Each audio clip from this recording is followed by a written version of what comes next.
मनु सारे विश्व के चक्रवर्ती सम्राट थे।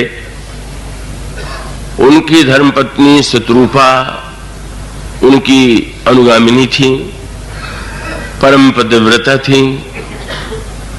और इस तरह से उन्होंने केवल स्मृति का ही निर्माण नहीं किया, स्वयं भी अपना जीवन उसी के अनुकूल बिताने की चेष्टा की और सारी प्रजा को भी वो उसी पद्धति से एक ऐसा रूप देने की चेष्टा करते हैं कि जिससे समाज में व्यक्ति सुखी और संतुष्ट रहे।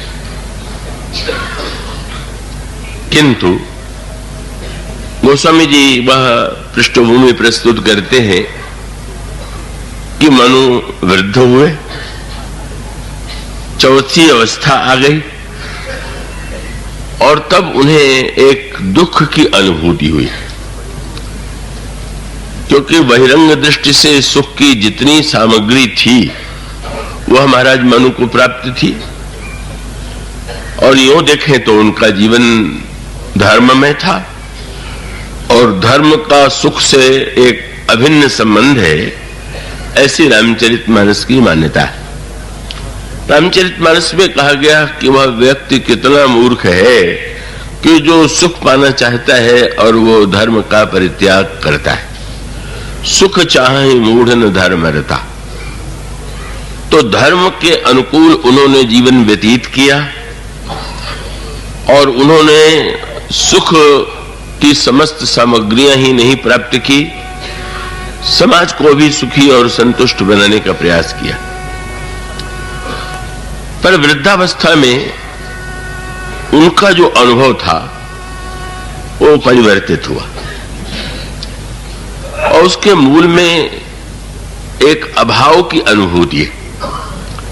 ये जो प्रसंग चुना गया है इसमें महारानी शत्रुपा ने भगवान श्री राम से 6 वस्तुओं की याचना की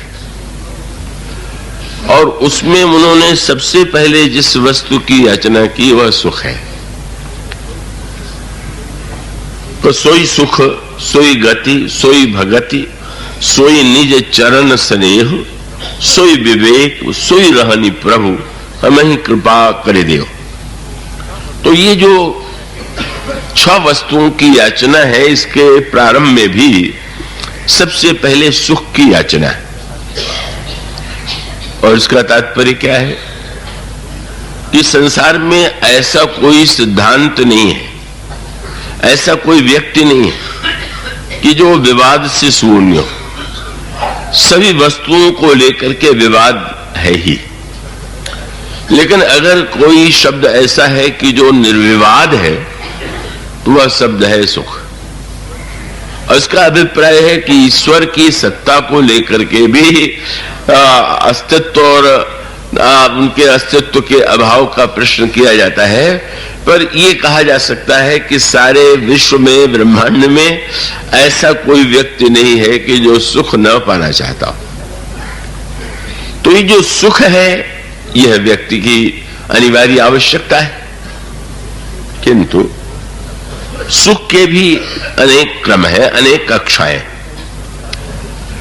सबसे पहली कक्षा जो व्यक्ति के जीवन में दिखाई देती है वह यह है कि उसको ऐसा प्रतीत होता है कि संसार के ये जितने भोग्य पदार्थ हैं, भोग की सामग्रियां हैं, ये मनुष्य को सुखी बनाती हैं।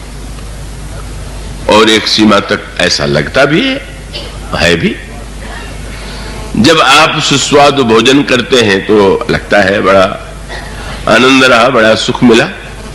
और इसी प्रकार से संसार के जितने विषय हैं उनके द्वारा व्यक्ति सुख पाने की चेष्टा करता है। किंतु ऐसा होता है कि व्यक्ति को यह प्रतीत होने लगता है कि इन वस्तुओं और विषयों के द्वारा जो प्राप्त सुख है उसके साथ साथ अनिवार्य रूप से दुख जुड़ा हुआ। एक अनोखी बात श्री रामचरितमानस में कही गई।